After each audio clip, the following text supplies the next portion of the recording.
Le Seigneur disait, pourquoi m'appelez-vous Seigneur, Seigneur, et ne faites pas ce que je dis? Disons, Seigneur, viens, sois mon maître. Pourquoi il doit être notre maître? Pourquoi est-ce qu'il doit être dans notre maître? Jésus vient, sois mon maître. Par ton sang racheté. Jésus vient, sois mon maître. Viens, sois mon maître. Nous appelons Jésus, sois notre maître. Jésus vient, verra qu'il est vraiment notre maître. Bien-aimé, est-ce que notre Dieu avons complètement et totalement abandonné au Seigneur? Parce que nous comptons de temps en temps sur nous-mêmes. Nous appuyons sur notre sagesse.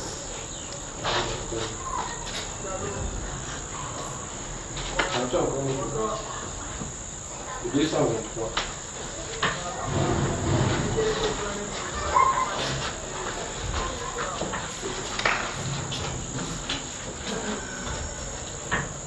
À Jésus de m'abandonner.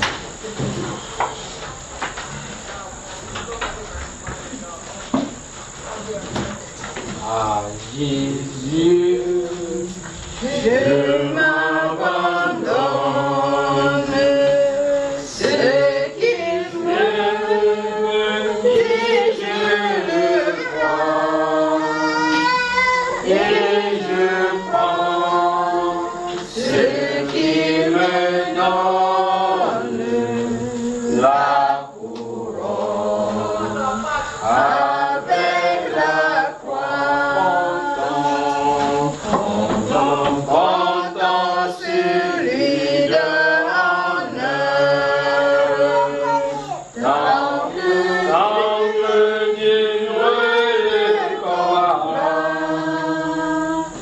que l'on vit ou que l'on meure, portant sur lui tout est là.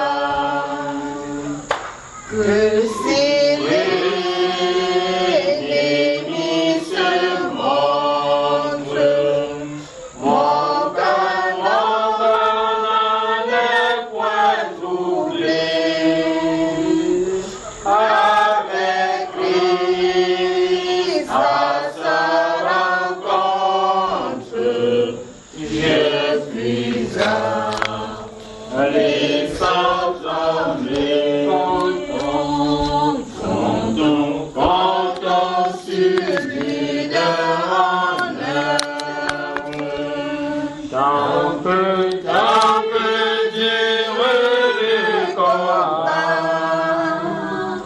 que l'on vive ou que l'on meure, comptons sur Dieu, tout est là.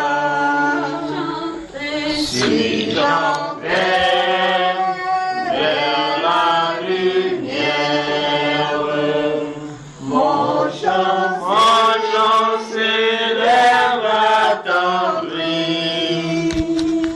Pour ce chant, j'ai la prière, si l'horizon s'assombrit, comptons sur lui de honneur, tant que Dieu le combat, que l'on vive ou que l'on meure, comptons sur Dieu, tout est là.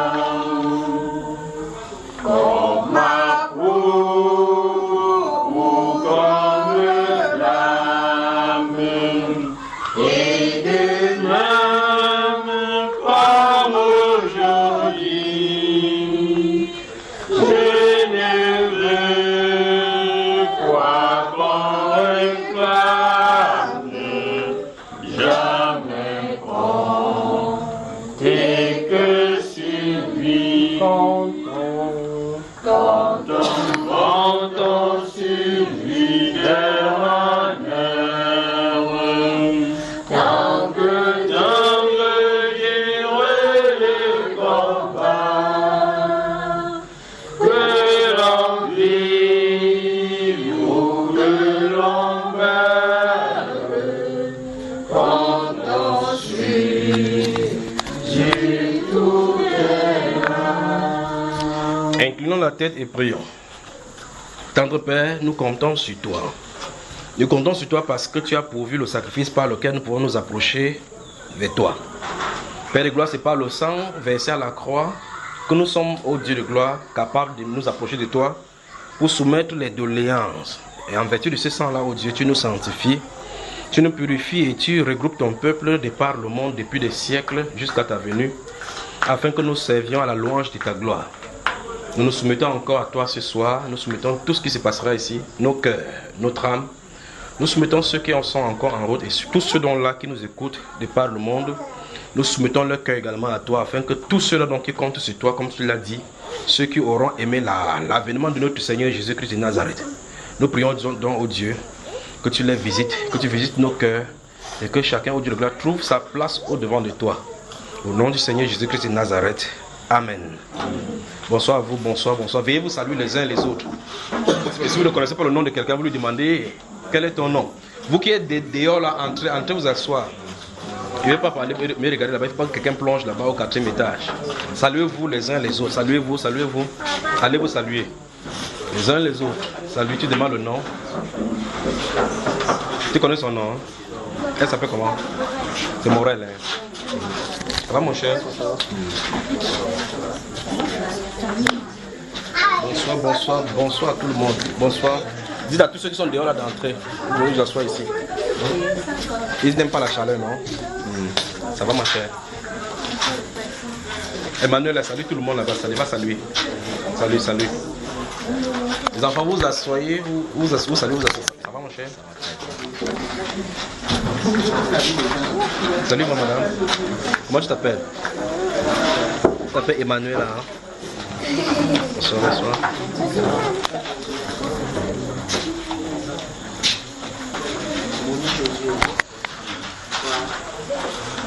Bonsoir donc et bienvenue à cette autre session consacrée au Saint-Esprit. Ça va toi? Que Dieu vous bénisse, que Dieu vous bénisse. Tu es sorti de l'école directement pour ici, hein? Ça va?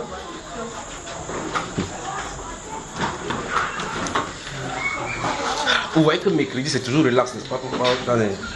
Parce que les samedis c'est saturé, pas vrai? C'est ça, non? Les samedis c'est saturé. C'est pas saturé, hein? Pourquoi? Bon, samedi c'est le premier, non? Oui. Que le Seigneur vous bénisse. Donc si vous avez les téléphones, vous voulez enregistrer, ouvrez, vous mettez ici. Si vous avez vos téléphones qui sont ouverts, veuillez les mettre ça sur mode avion afin que on ne lui dérange pas. Bientôt sera 19h, donc on va commencer. Il faut qu'on commence. Attends, mode avion. Déjà, c'est plutôt lancement que je cherche. Ok. Comme je le maîtrise pas. Tu vas vraiment, tu fais de tout Android. C'est pas très... Comment est-ce que tu arrives souvent? C'est ça là, c'est ça le bleu. Voilà, ça. Et il y a un truc rouge qui doit être là-bas. C'est bon. Là. Et c'est parti. C'est bon, non? Faites-en bon usage. Quand vous enregistrez la voix, vous faites. Toi là, qui va t'asseoir là-bas? Oh. Emmanuela, va t'asseoir là-bas. J'espère que vous avez assez d'espace pour enregistrer. Voilà, donc je suis venu tôt afin que nous ayons le temps de bien travailler. Nous devons commencer donc par les questions. Si vous avez des questions, vous posez. Si vous avez des questions d'ordre biblique.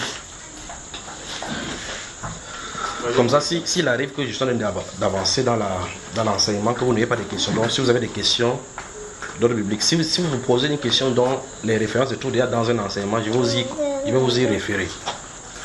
Oui, oui, on commence, oui. Bonsoir frère. Bonsoir. Ouais. Ma question est relative par rapport à l'enseignement que tu as commencé, qu'on a commencé mercredi surpassé, c'est-à-dire par rapport au Saint-Esprit de Pente. L'enseignement, tel que c'est donné, je rends grâce à Dieu pour ça chaque jour parce que justement j'avais des questions relatives au Saint-Esprit. En lisant les Écritures, j'ai remarqué une chose dans le livre par rapport à ce que Paul disait aux personnes qui ont marché avec lui et qui l'ont abandonné. Du coup, à ce moment-là, il me suis posé la question de savoir comment ceux-ci ont marché avec Paul et puis l'ont abandonné à un moment donné, alors que normalement, la Bible déclare que ceux qui sont scellés du Saint-Esprit. Vous avez des questions? Vous avez d'autres questions? Bon, frère, ça c'est par rapport à la Bible, ce qui est remarqué dans les Écritures. Je veux ramener cela à nous. Je me rends compte, avec ce que j'ai vu par rapport à la vision que tu as racontée là. Oui. Je me pose la question de savoir, compte tenu du fait que le frère a marché avec, bon, étant donné que la personne te connaît bien et que qui te connaît bien, je me pose la question de savoir à quel moment il a failli. Et puis, étant donné que le Seigneur t'a dit que tu devais former les jeunes, ce qui me titille l'esprit, c'est, je veux savoir quel est le conseil que toi tu donnerais aux jeunes qui vont travailler demain pour le Seigneur par rapport à ce que j'ai vu. Un jeune qui est censé travailler demain dans le ministère, quel est le conseil que toi tu lui donnes afin que le genre de dérive qu'on est en train d'observer, ou bien qu'on va observer plus tard, ne soit pas, que ce jeune ne tombe pas dans quelqu'un qui piège. Très bien. Ouvre la Bible. Ouvrez donc la Bible. Dans le livre d'Éphésiens. Normalement, il pouvait brosser ça rapidement en disant ceci. Lorsque quelqu'un quitte, comme tu as vu dans les Saintes Écritures, où il dit que tous ceux de l'Asie m'ont abandonné, Crescence allait à Sicile, l'autre allait à Damascus, ainsi de suite. Quand on quitte Paul, ça ne veut pas dire qu'on a quitté Jésus. Parce que l'objectif n'est pas Paul. J'espère qu'on se comprend. Oui. Le fait, par exemple, dans le livre des Actes des Apôtres, chapitre 15, où il y a eu des sentiments entre Paul et Barnabas, ça ne veut pas dire que Barnabas a cessé d'être enfant de Dieu, ou que Barnabas a cessé d'être apôtre. Dieu les a séparés parce que c'était le moment de la séparation. Tu as bien suivi là maintenant? Oui. Voilà. C'est un peu comme dans l'Ancien Testament, tu vas avec Lot et Abraham. À un moment donné, Dieu a fait la séparation parce qu'Abraham ne doit pas hériter avec Lot. Quand tu regardes avec Ismaël et comment il s'appelle? Isaac, Dieu a dû faire la séparation. Pourtant, il est bon d'être ensemble avec les frères, pas vrai? Mais Ismaël est le frère d'Isaac. Mais il est dit dans les Écritures que l'enfant de la femme esclave n'héritera pas avec. Donc il faut la séparation. Bien suivi. Donc, vous pouvez donc brosser ça rapidement, mais il va aller plus en profondeur. Parce que tu as amplifié la question en disant quels sont les conseils que tu vas donner. D'accord? Ouvre donc Éphésiens chapitre 4, allons-y. Éphésiens, rapidement. Oui, ici. Une fois de plus, je reviens sur la vision que j'avais eue. J'avais eu ici longtemps ici, ça passe en 2000 combien. Je vous ai parlé de ce lion-là, et la dernière fois, j'ai réitéré ça encore. De ce lion-là qui. Et vous remarquez que dans 1 Pierre chapitre 5, il dit que Satan est comme un lion rugissant cherchant qui dévorer. S'il cherche qui dévorer, ça suppose qu'il cherche la faille. La Bible en dit qu'il cherche la faille. Quelqu'un qui va ouvrir la faille pour dévorer. Vous voyez cela, n'est-ce pas? Alors donc dans cette vision, il tente de voir dans ces champs-là le grand lion, ce grand lion en train de faire. Mais vous remarquez que ce qui m'a été donné dans la main pour combattre là, c'est un simple bâton. Normalement, si tu donnes le pistolet, tu vois le lion fait le rouge, tu vas pisser dans la culotte. Il dit le lion, si le lion fait tu vas pisser dans la culotte parce qu'il fait tu ressens ça dans ton cœur parce qu'il est oint le lion naturel, est oint du commandement et de l'autorité. C'est le symbole de la royauté là-bas. Donc quand tu vois le lion il marche, même le petit lion, quand il fait tu comprends qu'il impose silence et vindicatif. Donc quand le lion a fait j'étais là, il n'y avait ni crainte ni quoi que ce soit. Et c'est juste un bâton spierre, un petit bâton, vous savez les anciens bâtons avec lesquels les chacals luttaient là. Avec le petit bout comme ça. J'étais là comme ça avec lui. Mais j'étais surpris qu'il ne pouvait pas s'approcher. Mais il observait mon regard, nos regards se croisaient. Et puis il observait de part et d'autre avec moi. Et puis quand il observait, d'après la direction qu'il voyait ses yeux et autres, il regardait que je ne peux pas avoir celui-ci. Il faut que je cherche tout autour de lui. Et puis le Saint-Esprit me dit, il veut attaquer, il veut effrayer pour vous disperser. Vous suivez? Et puis il dit, restez derrière moi, restez groupés. Donc tant qu'ils étaient derrière comme ça, j'étais devant, ils ne bougeaient pas, ils ne pouvaient pas faire quoi que ce soit. Tu comprends cela, n'est-ce pas? Voilà. Voilà ce qui est venu et l'ordre est venu. Maintenant, chapitre 4, tu es, oui, verset On peut y aller. Oui. Verset 11. Allons-y. Et il a donné aux uns comme apôtres. Non. C'est comment? Verset 11, chapitre 4 d'Éphésiens. Oui. Et il a donné. Il a donné les uns comme apôtres, Voilà. les autres comme prophètes, Oui. les autres comme évangélistes, les autres comme pasteurs et docteurs, Oui. pour le perfectionnement des saints en vue de l'œuvre du ministère Oui. et de l'édification du corps de Christ, jusqu'à ce que nous soyons tous parvenus à l'unité de la foi et de la connaissance du Fils de Dieu, Oui. à l'état d'homme fait, à la mesure de la stature parfaite du Christ, afin que nous ne soyons plus des enfants flottants et emportés à tout vent de doctrine, par la tromperie des hommes, par leur ruse, dans les moyens de séduction, mais que professant la vérité dans la charité, nous croissions à tous égards en celui qui est le chef, Christ. Voilà. Donc d'après ce qui est dit dans ces passages-ci, et j'espère que vous tous, vous les avez au devant de vous. D'après ce qui est dit dans ces passages-ci, les uns sont donnés comme apôtres, les autres comme prophètes, évangélistes, docteurs et pasteurs pour le perfectionnement des saints. Le mot grec qui est utilisé là-bas, qui est rendu en français pour perfectionnement, ça veut dire que achever la réparation ou bien fermer les brèches ou fermer les trous qu'il y en a.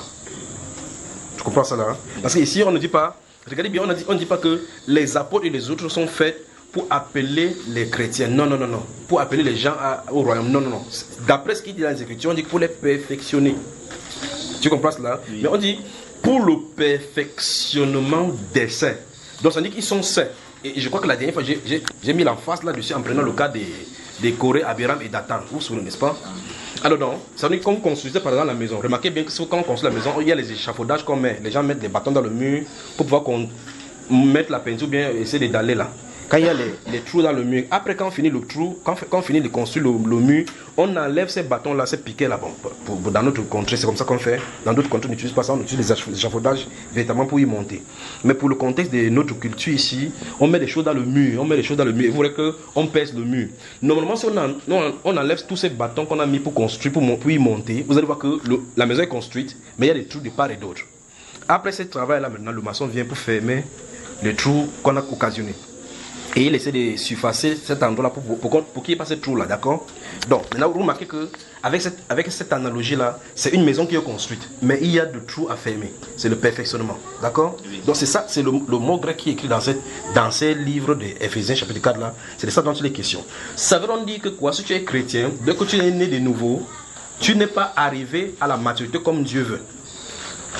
Tu comprends ça, n'est-ce pas? Oui. On a besoin des enseignements, et ces enseignements-là ont pour but de t'implémenter des mystères, des oracles du royaume, afin que tu sois fit, que tu sois à même, à mesure d'intégrer ton propre ministère. Vous voyez cela? Il dit pour le perfectionnement des saints en vue de l'œuvre, pour que leur œuvre fonctionne également dans leur propre ministère. Donc c'est pour cela que si quelqu'un, ou remarquez quelqu'un fait 20 ans dans la foi, tu te demandes qu'est-ce que tu sais faire, il ne fait pas, il a un problème. Il a un problème, le ministère sur lequel il a un problème, parce que les saints doivent entrer dans leur ministère. Dans le royaume, il n'y a pas ce style de chrétien que je m'en vais seulement à l'église avec ma famille, j'ai pris Dieu. Il n'y a pas ça dans les Saintes Écritures. Que tu ne déranges personne. Si tu ne déranges personne, c'est que tu es dans une cage. Vous me suivez, n'est-ce pas? Pointe quelqu'un, dit qu'il n'y a pas de chrétien s'il ne fait rien. Si tu fais 20 ans, tu ne sais pas ce que tu fais. C'est que tu es dans une cage.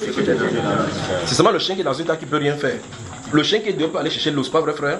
Voilà. Alors donc, la Bible déclare dans Éphésiens chapitre 4 que les uns sont donnés pour. Voilà, il dit bien pour. Regardez bien le mot. Pour le perfectionnement. Les gens qui sont là pour le perfectionnement. Pour le perfectionnement, pas n'importe qui. On ne perfectionne pas ceux qui ne sont pas saints.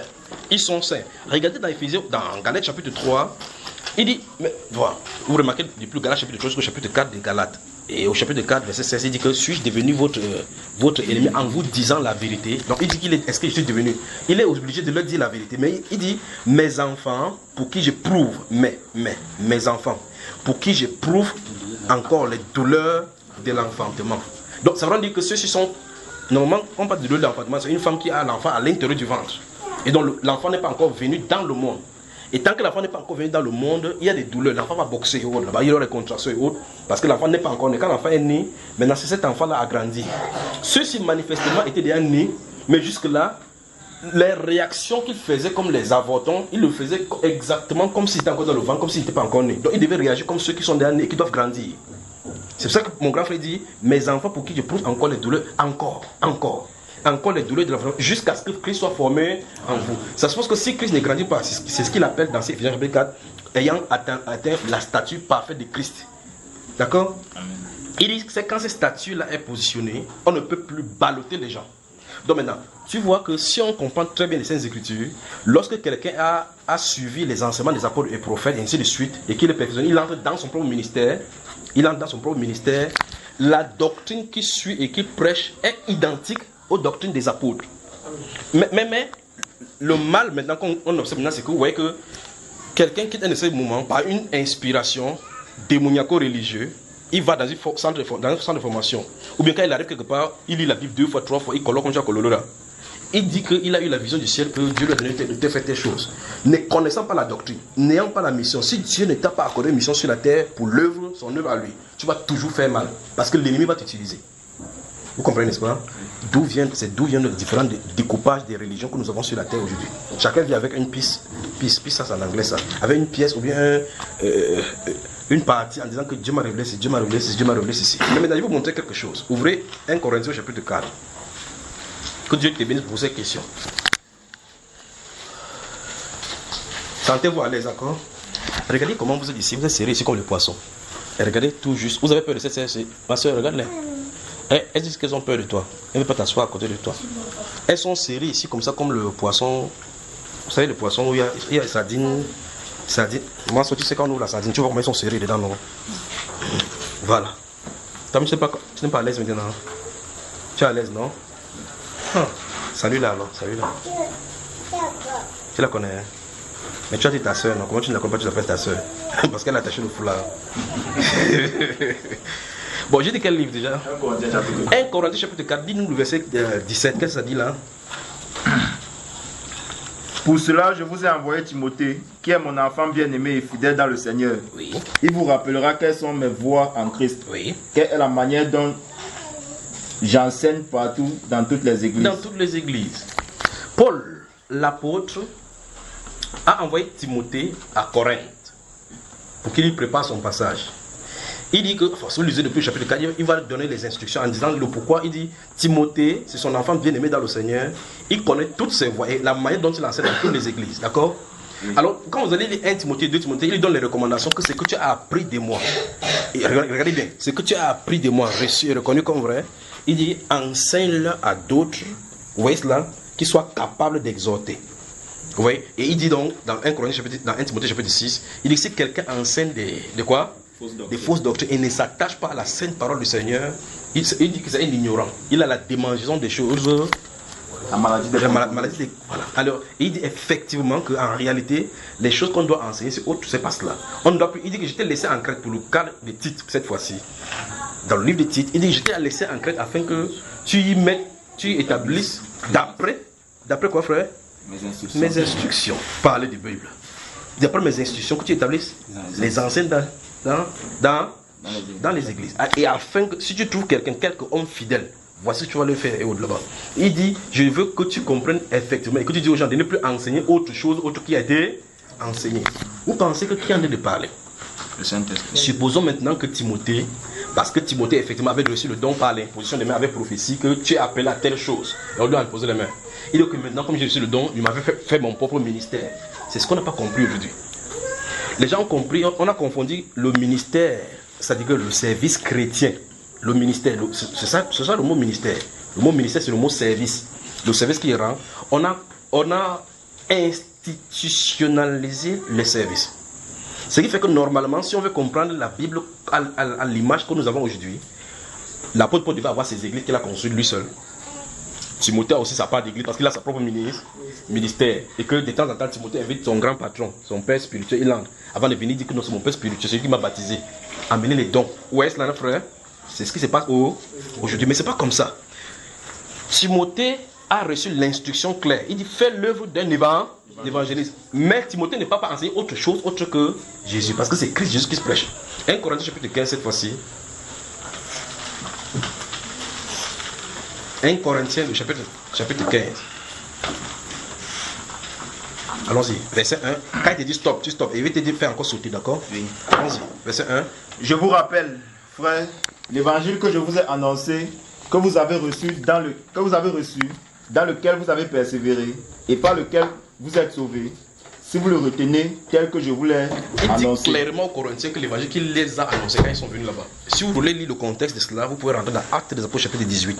Quand il est resté là-bas jusqu'à ce que les précis sont venus. Et il avait des tribulations là-bas, sous les à partir du verset 9 de ce chapitre 18 des Actes des Apôtres, au point où le Seigneur lui a dit dans une vision que n'était pas pâle. Car, écoutez bien, c'est que le ciel dit à Paul. Il dit, pâle.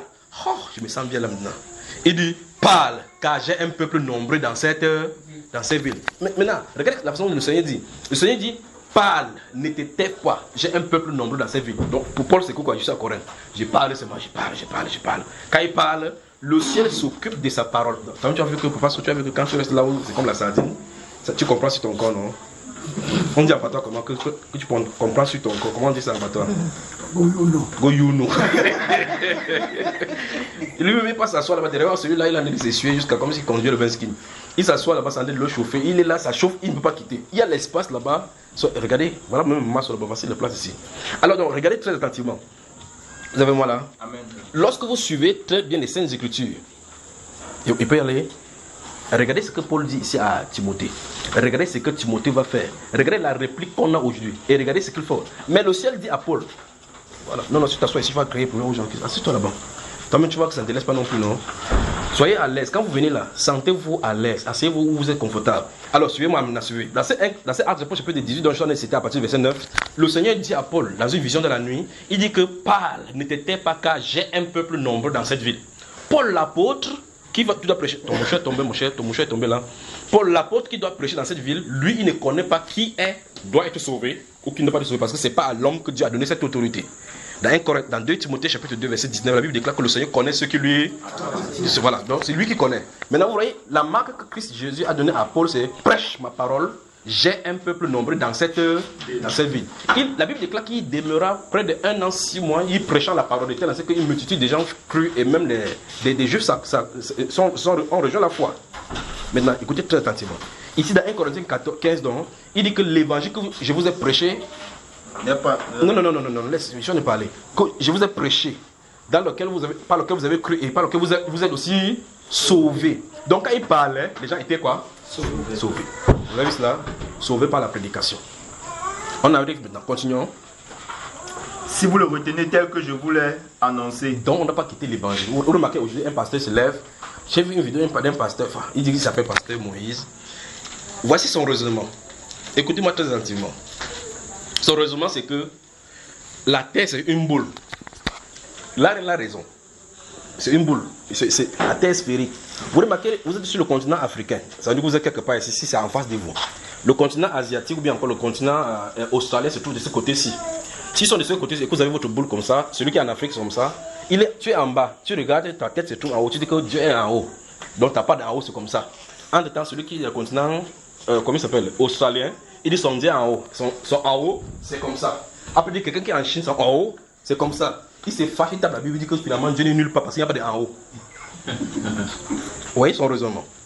Mais le psaume 14 dit, l'insensé dit en son cœur, il n'y a point de Dieu. Tous se sont corrompus. Il n'y a aucun qui fasse le bien, pas même un seul. Vous voyez cela, n'est-ce pas? Il dit l'insensé dit en son cœur, il n'y a point de Dieu. Donc il est parti de son raisonnement. Je suis de prendre ceci parce que Paul a dit, l'évangile là, vous devez retenir tel que vous avez cru. Autrement, vous aurez cru en vain. Voici quelqu'un qui se dit pasteur. D'autres viennent étaler même leurs connaissances dans les scènes, dans les télévisions ou dans les débats. Il dit que je suis pasteur, j'ai été ceci, j'ai été ceci. Mais vous remarquez que il y a pasteur selon les hommes et les pasteurs donnés par Dieu. Parce que d'après ce que nous avons lu dans Éphésiens chapitre 4, c'est Dieu qui donne. Il a donné les uns comme apôtres. Si Dieu a donné quelqu'un comme apôtre, il est censé faire la mission à lui assigner. Mais si quelqu'un s'est fait apôtre, si quelqu'un s'est fait prophète, quelqu'un s'est fait évangéliste, ça c'est son problème. Il a fait son business. Il y a des quoi ils peuvent se déconvertir ou bien changer d'idée plus tard. Parce qu'il n'a pas été appelé à cette œuvre. Mais aucun des serviteurs du Seigneur ne peut se détourner. Même s'il le voudrait lui-même, il ne peut pas. Parce que écoutez bien, tu es envoyé en tant que prisonnier. Vous entendez ça? Malheur à moi s'il ne prêche pas l'évangile. Moi je suis, n'est-ce pas? Donc quand vous entendez quelqu'un dit non, c'était un serviteur de Dieu, il s'est détourné. Comment vous pouvez prouver ça? Vous ne pouvez pas prouver ça dans la Bible. C'est comme si Dieu s'était trompé. que c'est un serviteur. Dieu lui avait donné son onction. Après, Dieu a retiré. Dieu n'a jamais donné l'onction à Saül. Parce que c'est la volonté, c'est l'homme selon le cœur des hommes. Mais à David, si vous voulez bien remarquer, vous allez remarquer entre David et Salomon, et prenons les trois là, Salomon, Saul, David, les deux qui ont un vrai péché, si vous voulez pécher le péché, c'est Salomon et David. N'est-ce pas, frère? Saül, lui, il a fait quoi? Bon, les bœufs qu'il a pris là, il a mangé pour lui. Il voulait donner à qui? Au Seigneur. Au Seigneur. Le monsieur Uri là, que David a fait tuer, prendre sa femme là, c'est bien. Hein? Non. Bon, sur ce rapport, qui a mal fait? Qui a trop mal fait? David. Parlez de Bible. Alors donc vous remarquez effectivement que la grâce choisie, l'élection choisie, quand elle a choisi, il dit, il ne se répand pas de ses dons et de ses appels.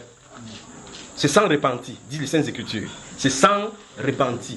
Donc ça veut dire que quoi? Pour que Dieu te donne, accorde un don, il te prédestine à cela. Ça veut dire que, je ne sais pas, c'est en anglais qu'il veut parler cela. Ça veut dire qu'il savait que tu y arriverais avant de te donner. Dieu n'est pas comme un homme qui te dit, je donne mon son d'espoir à Papa Taï. Or, lui, Papa Taï ne connaît pas ce qui va lui arriver dans les 2 minutes. Mais celui qui lui accorde le don connaît sa vie avant qu'il ne vienne sur la terre. Donc ça veut dire que s'il doit tomber en 2023, c'est prédestiné dans sa marche. Vous m'avez suivi, n'est-ce pas? Lui, il ne connaît pas ce qui va être devant lui. Regardez bien. Lorsque vous prenez le cas des... Je crois que vous avez laissé passer ce soir-ci. Quand vous prenez le cas de Saül, le Saül dont je viens de parler maintenant là, quand les années de son père qui s'égare et qui sort pour aller le chercher avec ses serviteurs, vous remarquez très attentivement que si vous lisez la Bible attentivement, étant attentivement, vous remarquez que c'est Dieu qui a chassé les moutons de la maison. Pas vrai? Pour les envoyer. Et puis il dit à son prophète, écoutez-moi ça, comme il nous manipule ici en haut, il dit demain je t'enverrai quelqu'un, tu vas oindre pour roi. Bon, vous avez vu là où Dieu a dit à Akis que envoie-moi Saul chez Samuel. Non. Il a dit ça quelque part dans les Écritures. Non. Mais il ne dit pas que quelqu'un va venir par hasard. Il dit que demain je t'enverrai quelqu'un. Ils font les combinaisons et les combines entre Samuel. Parce que ce que Dieu a dit là, on ne nous a pas dit. Dans la nuit, ils ont causé ensemble, ils causent. Quand il vient, les jeunes filles aussi portent la croix. Il dit que monte vite avant qu'il ne monte pour faire quelque chose, car tu le verras. Donc même elle prophétise, monte toi l'autre haut. Quand il vient, il dit que est-ce que c'est toi le voyant? Il dit oui, c'est moi. Après, il finit de faire des chimalguis, on avait déjà préparé l'épaule. Au cuisinier, il a dit au cuisinier depuis le lendemain. Entre-temps, Saul ne connaît lui rien. Il est sorti pour aller chercher quoi? Les moutons. Alors que c'est lui qui a arrêté qu'on allait les chercher. Alors, lorsqu'il arrive là-bas, et puis le prophète lui dit, remarquez bien cela, fais avancer ton serviteur. Il dit que quand ton serviteur va s'avancer, il va te dire tout ce qui est dans ton cœur. Il dit qu'il va te dire tout ce qui est dans ton cœur. Toi-même, ton propre cœur, tu ne sais pas où ça se trouve. Il te dit qu'il va te dire tout ce qui est à l'intérieur. Maintenant, je vais te dire ce qui se passe. Il dit que lorsque tu vas me quitter, tu vas rencontrer tel groupe de prophètes. Tu vas rencontrer 3 personnes qui deviennent trop haut, ils vont te donner 3 pains. Après eux, tu vas rencontrer telle chose. Il dit, frère, vous voyez que les événements, et quand il va arriver là-bas, il va voir un groupe de prophètes qui rentrent des hauts lieux. Saül, la Bible déclare que l'esprit de l'Éternel va t'arrêter. Tu vas commencer à prophétiser comme eux. Tout ce que tu veux faire, fais-le parce que Dieu est avec toi. Quand ces événements-ci arrivent dans sa vie là, Saül lui il a préparé cela. Donc vous voyez effectivement que tout ce qui doit lui arriver, c'est préparé. Comme c'est préparé comme ça dans la suite des temps, c'est comme ça qu'il en est. Parce que Dieu voulait introduire Christ. Écoutez bien. Dans cet événement entre Saül, David et Salomon, Dieu chaque fois veut montrer clairement que le règne des hommes commandé par les hommes sera toujours une défaite et un échec. Et par conséquent, c'est lui. Parce que souvenez-vous, au chapitre 7 de 1 Samuel, lorsqu'ils ont réclamé le roi, Dieu a dit que ce n'est pas toi qu'ils ont rejeté, c'est moi qu'ils ont rejeté. Donc un homme voulant gouverner, voulant que la gouvernance vienne au travers d'eux et gouverner par eux-mêmes, à cet instant vous avez rejeté Dieu. Dans aucun verset, ils n'ont pas dit qu'on ne veut pas que Dieu règne sur nous. Non. Ils ont juste choisi les hommes comme les autres gens du monde. Et ça a suffi pour que Dieu dise, ils m'ont rejeté. D'accord? À l'instant, ils ont rejeté, ils se sont mis dans un équipement humain. Vous voyez cela? Le processus dont des royautés, des monarchies, des coups d'État, des démocraties peuvent donc s'enclencher sur la terre. Dieu les laisse faire pour montrer que ça sera un échec. Plus tard, les prophéties bibliques disent dans le chapitre 2 de Daniel, si vous lisez bien le chapitre 2 de Daniel, effectivement, que du temps du 4e royaume, parce qu'il y a 5 royaumes dans la prophétie qui doivent se positionner. Du temps du 4e royaume, le Dieu de cieux suscitera un autre royaume qui n'est pas fait de main d'homme. Donc ça ne viendra pas par la gouvernance, mais ce n'est pas une vote à l'Assemblée nationale. C'est la théocratie, ou bien la cielocratie. D'accord, frère? C'est-à-dire que cette théocratie, encore, on peut les imiter sur la terre. Il y a la théocratie, mais non pas vrai. Le gouvernement qui vient là, c'est la cielocratie. C'est-à-dire que c'est le ciel qui commande. Personne ne vote là-bas. Dieu décide, et cela est. Vous parlez de dictature, non? Donc, là-bas, c'est les louanges. Les glorifications de Dieu. Si vous êtes fâché ici parce que quelqu'un a fait 37 ans au pouvoir, là-bas, lui, c'est d'éternité en éternité. Et il ne partage pas son truc avec personne. Les serviteurs vont le servir jour et nuit. S'il y a jour et s'il y a nuit. Vous m'avez suivi, frère? Alors, revenons à notre sujet. Ce qui veut dire clairement que la prédication, d'après ce que nous sommes lire dans 1 Corinthiens chapitre 15 et 1 Corinthiens chapitre 4, que nous avons lu au verset 17, d'après ce qui est dit là-bas, Paul l'apôtre avait reçu la commission de prêcher afin que les gens soient sauvés. Verset 11, maintenant, regardez rapidement verset 11.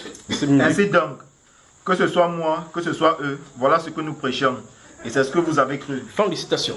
Donc il dit clairement, le but de ces passages, c'est pour dire clairement que les apôtres, parce qu'il a présenté, si tu es arrêté au verset 4, au verset 3 là-bas, normalement il va introduire maintenant les autres apôtres que je vous ai enseigné avant toute chose que Christ est mort selon l'écriture et ressuscité le troisième jour selon l'écriture, donc selon son évangile.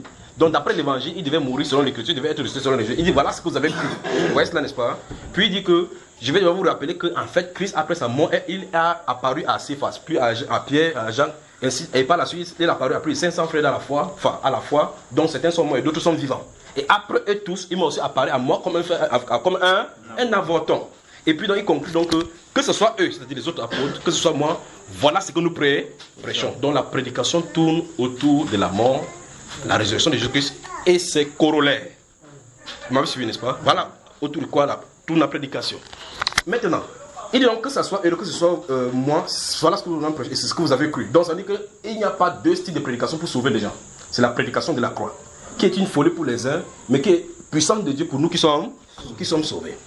Que dirons-nous donc si Timothée va maintenant commencer à prêcher maintenant autre chose, autre que ce qu'il a reçu? Voilà pourquoi il a envoyé Timothée, parce qu'il sait que Timothée peut aller répliquer la même chose. Ceci ne veut pas dire que Timothée, en plus de cela, ne peut pas donner des révélations ou quoi que ce soit, parce qu'il y avait des prophètes. Parce que le prophète ne va pas venir pour remettre. Le but, ce n'est pas de répéter la même parole, Vous voyez cela? Dieu peut, de façon exprès, donner des révélations à d'autres personnes, parce que dans 1 Corinthiens chapitre 14, allons-y ici, là-bas. Si je vais vite, hein, vous me freinez. Si ça sort là comme la mitrailleuse, vous me faites la main seulement comme ça que j'aille doucement. 1 Corinthiens chapitre 14. Regardez, le verset 6, qu'est-ce que ça dit? Parce que tu peux nous lire le verset 6. Et maintenant, frère, de quelle utilité vous serais-je si je venais à vous parler à vous parlant en langue, oui. Et si je ne vous parlais pas par révélation, ou par connaissance, oui. Ou par prophétie, oui. Ou par doctrine. Oui. Donc vous voyez les différentes façons de venir pour amener le message. Il peut venir, il dit, ça ne vous sert à rien s'il vient parler en langue. Et là-bas, il va parler au verset 18 du chapitre 14, si quelqu'un qu'il faut qu'il y ait l'interprétation. Maintenant, regardez très attention, parce que tu peux chanter en langue, tu chantes ici, on arrive à voir cela dans bientôt. Maintenant, regardez, il dit ici que de quelle utilité vous serais-je? Vous voyez, n'est-ce pas? Mais donc, ça veut dire qu'il peut venir par enseignement, comme je suis en train de faire maintenant. Il peut donner l'enseignement, donner des révélations, établir des doctrines, parce que ça va édifier. Vous savez, n'est-ce pas? Donc maintenant, ça veut dire que quelqu'un peut venir, comme Timothée peut venir, il explique encore bien ce que Paul a dit concernant telle situation. Parce que la Bible déclare, sous les 1 Thessaloniciens, il a dit quand ils viendront, on réglera d'autres choses de bouche à oreille. Donc il y a certaines choses qu'il leur disait que Timothée ne sait pas. Donc avec Timothée, il pouvait causer. Il pouvait causer, donnant les instructions. Au chapitre 16 de ce même livre-ci, à partir du verset 1, du chapitre 16, il dit pour ce qui concerne la collecte en faveur des saints, agissez-vous aussi comme je l'ai ordonné aux églises de la Galatie. Vous voyez que chacun de vous, le premier jour de la semaine, met à page chez lui, selon sa prospérité, comment il pourra, afin qu'on n'attende pas que je vienne, afin qu'on fasse des collectes. Vous voyez? Donc, il dit que c'est que j'ai ordonné. Parce que chacun fasse comme je l'ai ordonné aussi aux églises de la Galatie. Vous voyez? Même prédication. Ce qu'il prêche ici, ce qu'il recommande ici, il ne dit pas une chose aussi, aller dire son contraire quelque part. Moi, je suis frère. Alors, qu'est-ce que ça veut dire en résumé? Ça veut dire que si quelqu'un veut quitter, qu'il quitte de la bonne façon, ou mieux encore s'il ne quitte pas, parce qu'il ne faut pas se fâcher. Dans le livre de 1 Jean, chapitre 2, allons-y encore. Vous voyez? Vous voyez que le principe de la séparation est biblique. Le principe de la séparation est biblique parce que Dieu lui-même sépare le bon grain des livrets. Il a dit lui-même aux anges, d'après le parabole de Matthieu 13, que les livrets et le blé doivent croître ensemble. Mais souviens-toi que l'ivraie et le blé, ça ne se trouve pas à l'extérieur. Parce que c'est au milieu de l'église qu'on va regarder, Parce que ceux qui professent le nom de Jésus, quand quelqu'un est dehors, il joue comme ça, le joue la mise là-bas dehors. Ça ne le concerne pas. Quand il chantait, il dit, mais sont les qui? Il dit, sont les filles qui attachent le foulard. Non. Les Alléluia sont eux là-bas. Donc il sait qu'il est exclu. Mais c'est au milieu où on dit Jésus, Jésus. Parce qu'il a dit, ce n'est pas tous ceux qui m'appellent Seigneur, Seigneur entreront dans le royaume. Donc il va faire la sélection là-bas. J'ai dit quel est ici là maintenant? Chapitre 2. Regardons le verset 18 et 19. Allons-y. 18, prenons jusqu'au verset 2. Allons-y. Petits enfants, c'est la dernière heure. Et comme vous avez appris qu'un antéchrist vienne, il y a maintenant plusieurs antéchrists. Par là, nous connaissons que c'est la dernière heure. Maintenant, regardons leur provenance, d'accord? Allons-y, livre, frère. Ils sont sortis du milieu de nous. Et où ça, frère? Du milieu de nous. Ok. Qui parle ici? Jean. Jean.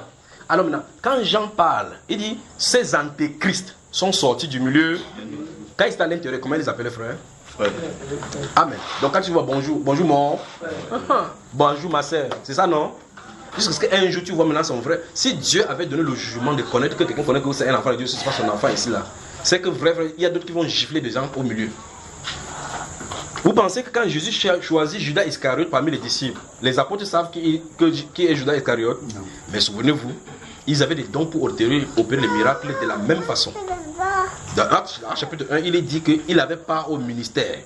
La Bible déclare qu'il a abandonné ce ministère pour aller en son lieu. Vous voyez cela, n'est-ce pas? Il n'avait pas au même ministère.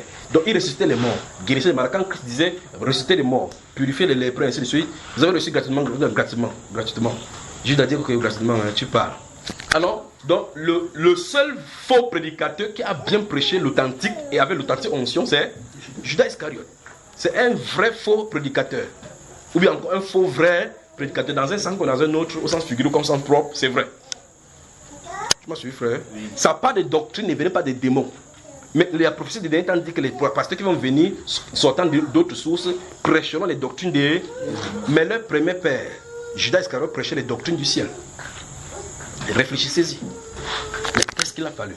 Christ l'a mis dans la bergerie. C'est lui qui l'a mis dans la... C'est lui qui peut les écarter là-bas. Dans le chapitre 6 des Jean, il est dit à partir du verset 46, où la Bible déclare là-bas qu'ils seront tous enseignés de Dieu. Ainsi donc, quiconque a écouté la voix du Père et a reçu son enseignement vient à moi. C'est pour cela que je vous ai dit, nul ne peut venir à moi si le Père qui m'a envoyé ne l'attire. Donc ça veut dire que les personnes qui vont se retrouver dans le corps de Christ, ils y ont été invités par le Père. Donc la relation d'intimité entre eux et Dieu, c'est le Saint-Esprit qui l'a établi. Et donc si quelqu'un ne vient pas de façon génuine, de façon authentique, il va partir tôt ou tard. Parce qu'on ne se greffe pas sur le corps de Christ comme ça. Que non. On ne se greffe pas. C'est par le Saint-Esprit. Nous allons voir dans la deuxième partie. Vous me suivez, n'est-ce pas? C'est pour ça qu'on ne marche pas à pied pour venir dans le corps de Christ. Il a fait s'arrêter en 5 que ça ne dépend pas des hommes. Parce que ça dépendait des pasteurs. C'est que chacun prend. Enfin, on peut, ce qu'on appelle corps de Christ maintenant, c'est-à-dire l'église, on peut dire en venant inviter tous vos voisins. Même celui qui est sorcier. Le gars aussi, pour ne pas dire qu'il est sorcier, il vient aussi pour s'asseoir au milieu de vous. Pourquoi vous ne l'accusez pas? Je me souviens, on était allé quelque part, je ne sais pas où c'était. Non, c'était quelqu'un qui racontait cela. Que le jour du 31 décembre, c'est le passage des. Vous appelez comment? Passage à niveau. Comment, frère? Où on traverse du jour au lendemain. Le marabout qui était en face du pasteur. Vraiment. Le marabout, c'est-à-dire que le ministère du pasteur était en face du ministère du marabout. Hein? C'était là-bas aussi. Ok, comme un plan, vas-y, c'est pas ça. Bon, tu ne faisais pas l'histoire là, je crois qu'il ne sait pas qui m'avait raconté cela. Et puis, le 31 décembre, le marabout portait le blanc. Il vient s'asseoir au premier banc. Il traverse ensemble avec le pasteur. Et le jour où le pasteur, je crois qu'on poursuivait le pasteur, les gens sont venus pour taper le pasteur parce qu'il y avait des gens qui ont fui la famille, venaient à l'église. Le pasteur a fui, premier refuge, il est entré chez le marabout. Il a dit collègue. Que son collègue. Que le collègue protège, mais le marabout est sorti. Vous tapez quoi sur le pasteur? Vous voyez où on se retrouve, n'est-ce pas? Donc le marabout a fui l'église, allé se réfugier chez le pasteur. Le pasteur a fui pour aller se réfugier. Et le jour du 31, les gars viennent prêcher. Le marabout était en blanc. Depuis le blanc en bas jusqu'à blanc en haut, ça soit là-bas. Il prêche. Quand on prêche, Amen, Amen. Au moment des offrandes, il n'a pas donné l'offrande qu'un de ses fidèles aussi est venu chez le marabout. Il vient aussi donner le reste chez le pasteur. Vous voyez, là on est en train de se trouver là maintenant. Vous voyez, là on est en train de se retrouver. Un soir, vous pouvez noter ça. Un soir ici, ça ne sera plus le même soir. Vous pouvez écrire ça, vous mettez la date. Un soir ici, ça ne sera plus le même soir. Et ça arrive. Un soir seulement. Et le quartier s'il va se réveiller. Un soir. Écrivez et vous mettez la date. Un soir ici, et ça ne sera plus le même soir. Ça ne sera plus les soirs comme d'habitude. Et le 117 viendra. Donc quand ça arrive, on me prend mes trucs, je pars et vous laisse sous cette tension. On vous ramasse ici bien même. Papa pas là-bas, papa pas là-bas est en dessous. Mais vous avez vu quoi? On fait le test d'économie, c'est pas l'alcool, mais pourquoi vous avez saoulé? Va-t'en dit que laissez-moi, j'ai cours demain.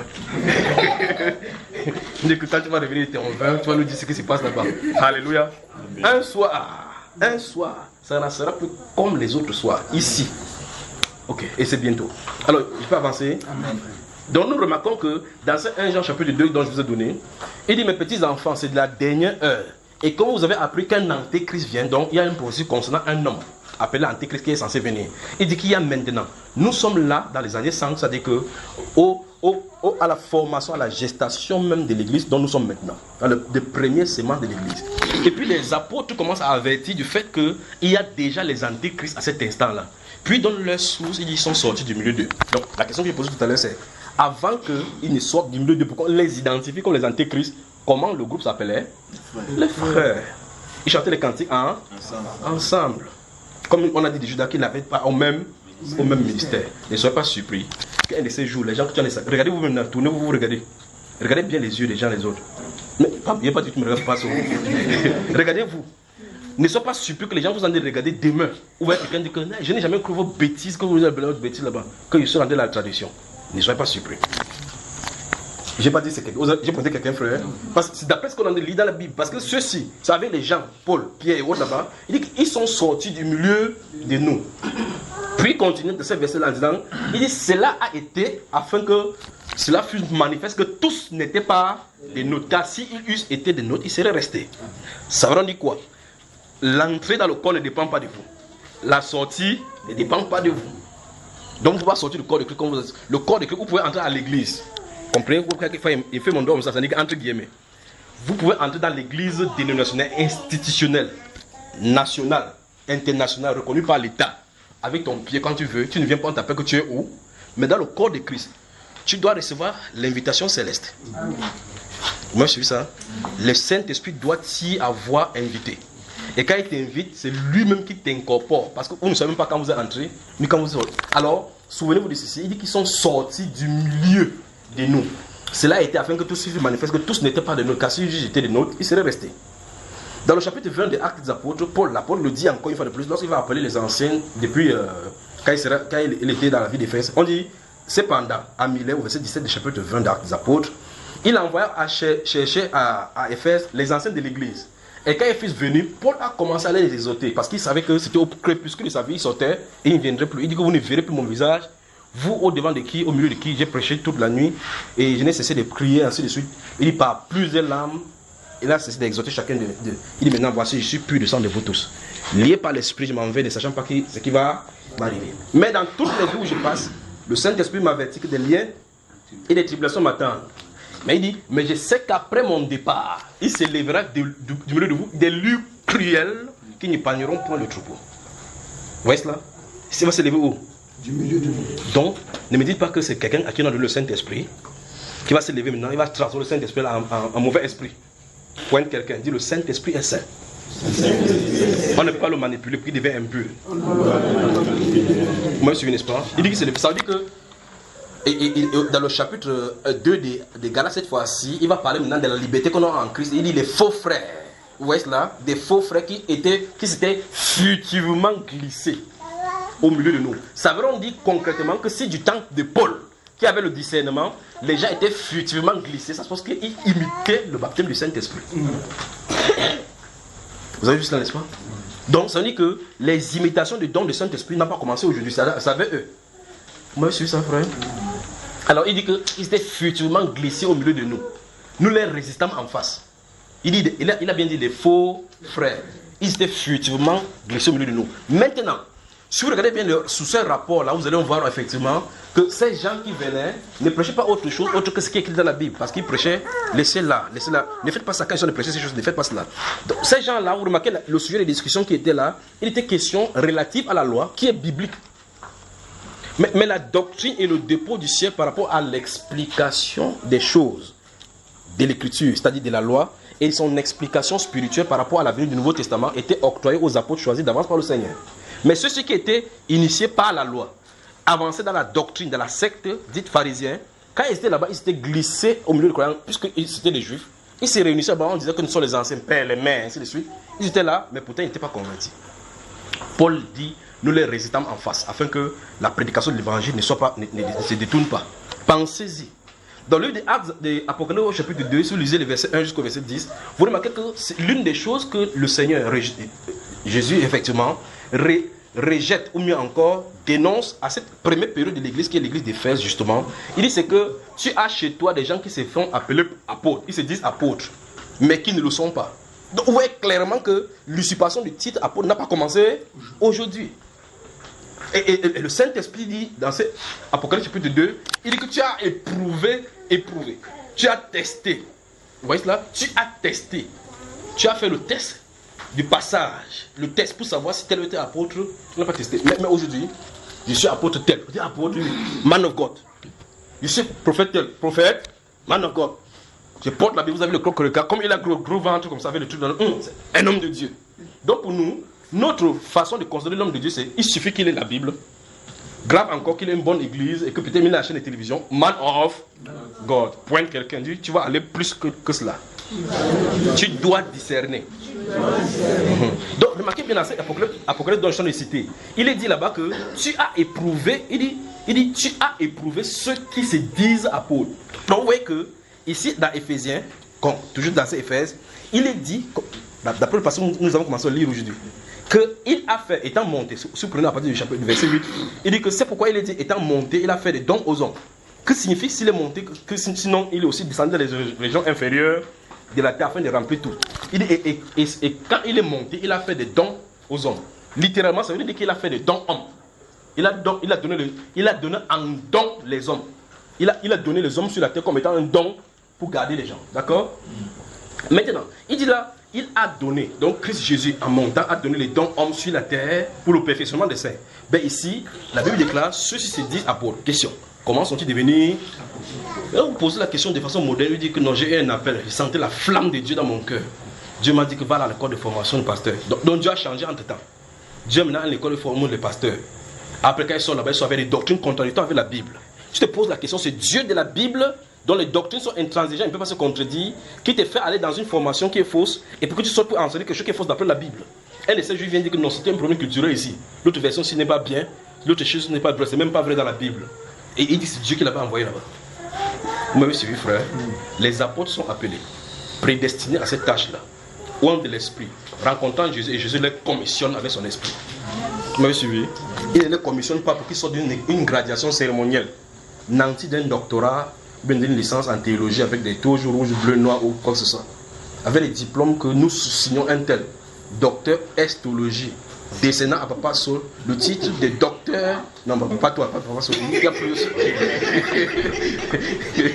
Docteur en divinité. C'est-à-dire qu'il a fait le doctorat, il a soutenu sa thèse, c'était la divinité de Jésus en question. Questionnons la question.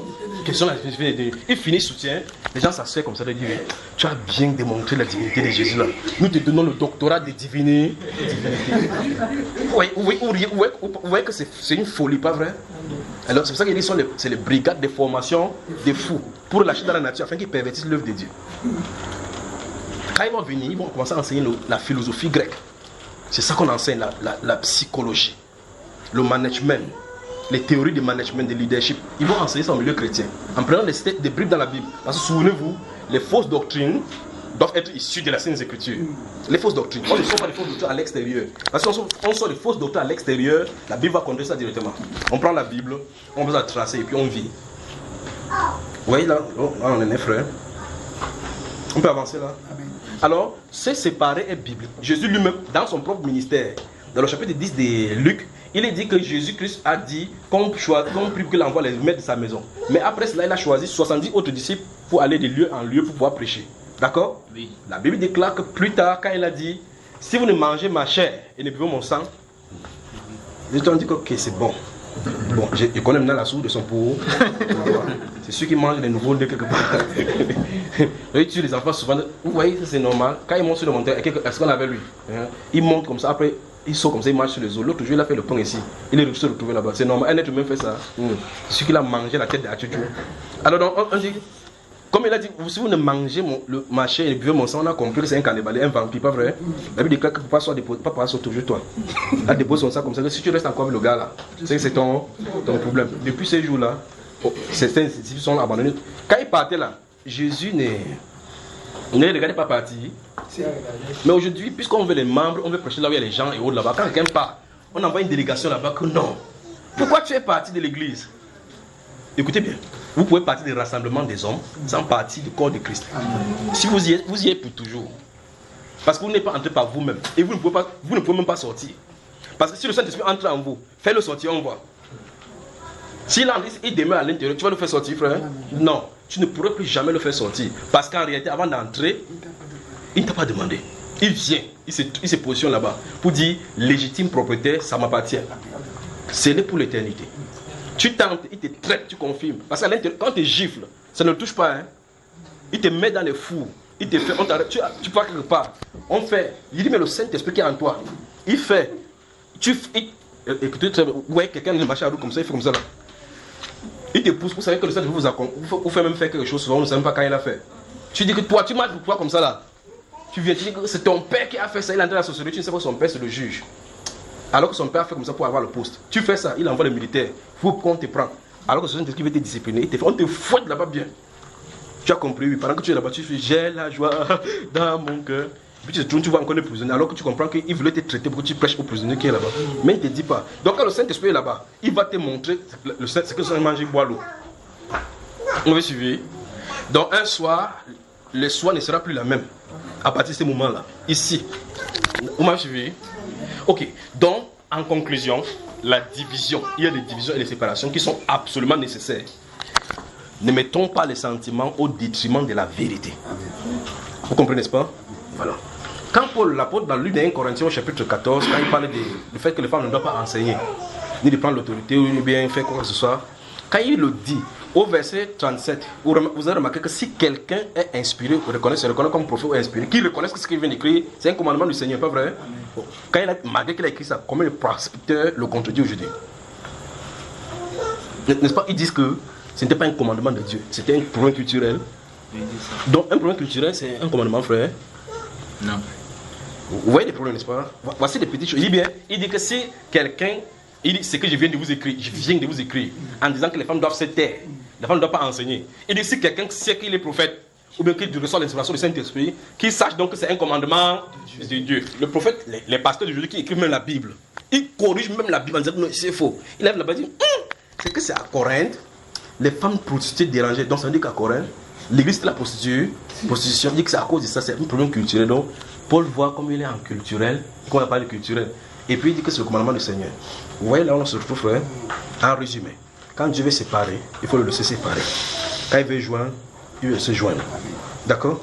Quand les hommes ont voulu séparer les païens de l'église, Pierre a dit, il a expliqué comment il était à Jopé, il était en train de prêcher, il était en train de jeûner tranquillement. Le Saint-Esprit a envoyé chez Corneille, et le Saint-Esprit est descendu sur lui, il dit que pouvais-je moi m'opposer à ce que Dieu fait? Quand ils ont entendu, ils ont dit, donc Dieu a donc donné à côté de la repentance aux païens afin qu'ils aient la vie, n'est-ce pas? Donc ils ont admis que les païens doivent entrer dans le corps. D'accord? Voilà. C'est pourquoi que si quelqu'un part, il n'appelle jamais que quelqu'un est où? Parce que je n'ai jamais appelé, je vous appelle mon numéro pour appeler quelqu'un que venez ici. Il ne peut jamais te poser la question que quelqu'un est où. Tu pars, tu sautes, tu cales en l'air, tu sautes, tu cales en l'air. Je fais ce que je suis en train de faire. D'accord? Devant le trône là-bas, on va se retrouver là-bas. C'est comment demander que vous êtes tous, si vous venez ici, on va rester où? N'est-ce pas, on va dire que vous venez me chasser chauffer la maison ici. Donc, alors en définitive, si quelqu'un veut partir, il part. Si quelqu'un veut venir, il vient. Si vous prenez le cas de Jésus lui-même, quand vous voulez prendre les exemples et que nous disons que nous sommes en train de travailler dans le champ de mission de Jésus, Prenez Jésus dans le livre de Jean chapitre 14, enfin dans Jean chapitre 4, et suivons-le avec les Samaritains. Après avoir parlé à cette femme-là à côté du puits, il entre dans la ville, toute la ville est bouleversée, les gens croient. On le retient là-bas pour combien de jours, frère? 2 jours. Il a bâti une église. Quand il a fini là-bas, on l'a voulu le retenir là-bas, il a dit quoi? Il faut qu'il aille prêcher pour dans d'autres bourgades parce que c'est pour cela qu'il est venu. Bon, il pose la question. Ceux qui ont cru en lui là-bas font comment? Dites-moi maintenant. Il les a dit, trouvez-moi en Galilée. Il leur a demandé de trouver en Galilée. Non. Quand il est allé dans la ville d'Hérode, où il a chassé les démons là-bas, Hérode a envoyé la nouvelle que dites au type là qui ne veut pas faire sa sorcellerie dans ma ville.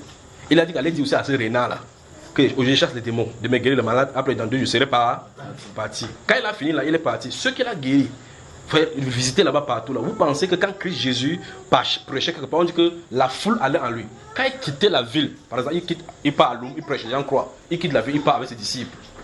Comment ceux qui ont cru en lui là-bas vivent? Je vous pose la question. L'homme maintenant a sorti maintenant la carte de décision. Ma carte de décision. Aujourd'hui, je décide de suivre Jésus. Je décide. Vous voyez là, n'est-ce pas, frère? Tu es où? Il faut rester dans la foi, il faut qu'on te fortifie, il faut qu'on te garde. Pointe quelqu'un. Pointe quelqu'un.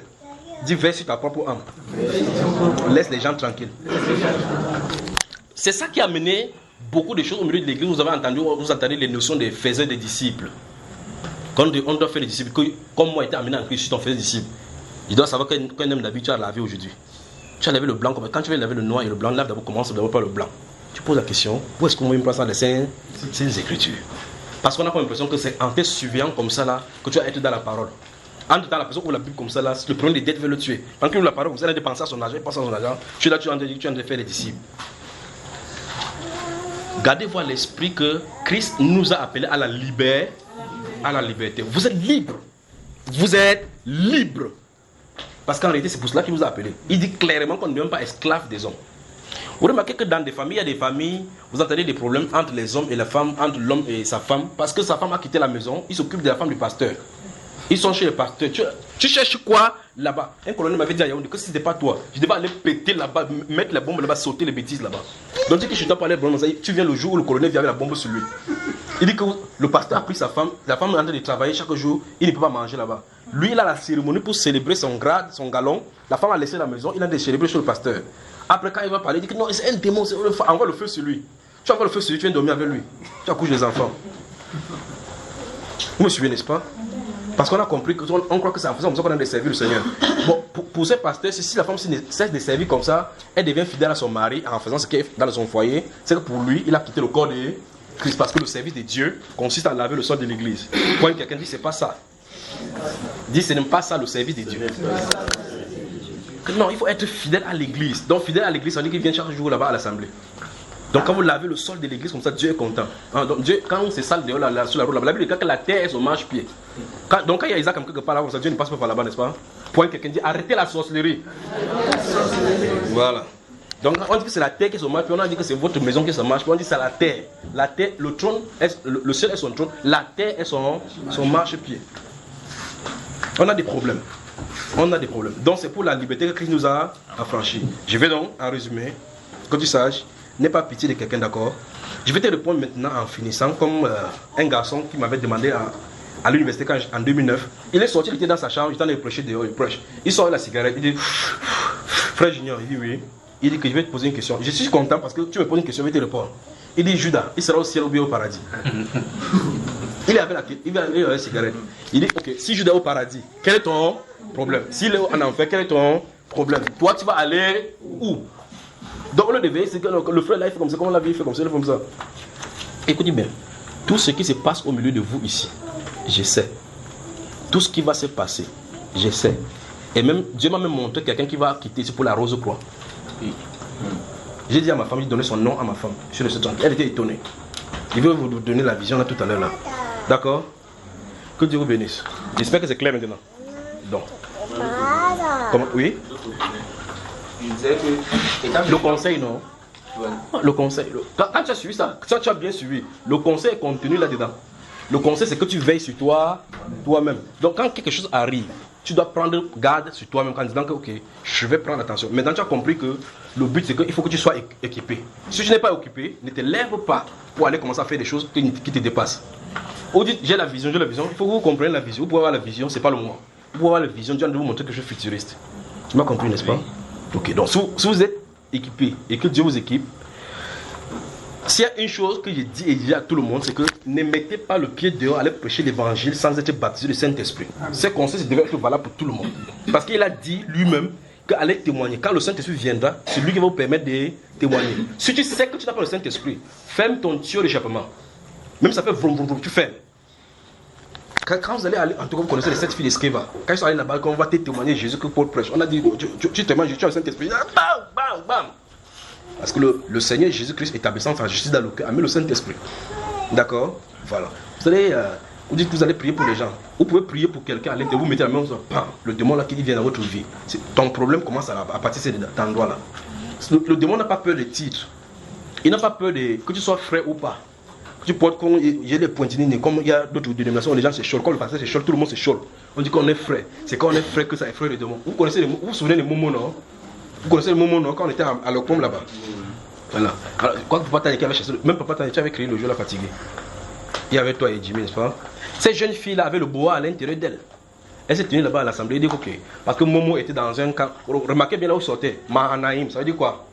Le camp des anges de Dieu, n'est-ce pas? Il sortait le camp des anges de Dieu et il était quoi? Il était leader. Donc, leader dans le camp des dieux. Il s'est levé là-bas. Sa chaussure était propre, bien tressée. Il dit que lève-toi. Camp des dieux. Chasse le démon. Dès qu'il s'est levé, la fille était debout comme ça. Qui était là la soirée là? Quand tu étais là, qui encore? Quand ton mari priait, toi tu me m'attendais. Alors, quand il s'est levé comme ça, vous remarquez dans les films nigériens, vous savez quand les gens regardent, les lumières sortent là. Dès qu'il s'est levé, la fille était comme ça avec le jean sous-sonné de cette jeune petite fille là. Quand il s'est levé comme ça, pour le comprendre, parce qu'il dit lève-toi, chasse le démon. Et puis, dès qu'il s'est levé comme ça, la fille a fait comme ça. Cette chose qui sortait de ses yeux, ça l'a hypnotisé. Vous avez remarqué que j'ai bavardé là-bas 30 minutes, il n'a plus bougé, non? Il n'a plus bougé. L'esprit l'avait paralysé. Alors je pose la question, vous allez donc chez ça c'est en assemblée. Vous allez donc vous trouver quelqu'un à l'extérieur. Il te fait, tu marches nu. On te voit avec la Bible, tu commences à courir. Il dit, oh, voilà, le gars n'a pas respecté les conditions. À cause de quoi? Parce que tu es nu. Parce que tu es nu, tu n'es pas revêtu de l'autorité spirituelle. Je crois qu'il faut qu'on parle de cela aujourd'hui. Mais si vous me permettez que je parle. D'accord? Donc faites attention, c'est ce vêtement-ci. Remarquez dans Luc, si vous lisez le livre de Luc chapitre 4, ouvrez cela, je vous montre que je suis plus en nom. On va y revenir là. Je ne sais même pas pourquoi il demande pour poser des questions. Je vous remarque depuis, il ne dit pas que poser des questions, non?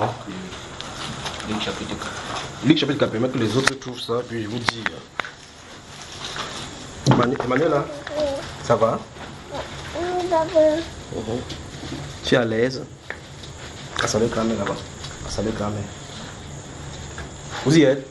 Lis-nous le verset 14 de Luc chapitre 4. Jésus, revêtu de la puissance de l'Esprit, retourna en Galilée et sa renommée se répandit dans tout le pays. Vous avez vu donc, il allait porter le vêtement. Quand il a porté ce vêtement-là, à cet instant-là, sa renommée allait. Mais là, il est aux environs de 30 ans. Vous avez remarqué cela? Regardez, il est né Messie. Il est né roi. Il est né fils de l'homme. Fils de Dieu. À 2 ans, il était fils de l'homme. 3 ans, il était fils de l'homme. 20 ans, il était fils de l'homme. Gardez-vous l'esprit ici. 21 ans, 22 ans, il était là. Pendant qu'il était là, les gens mouraient.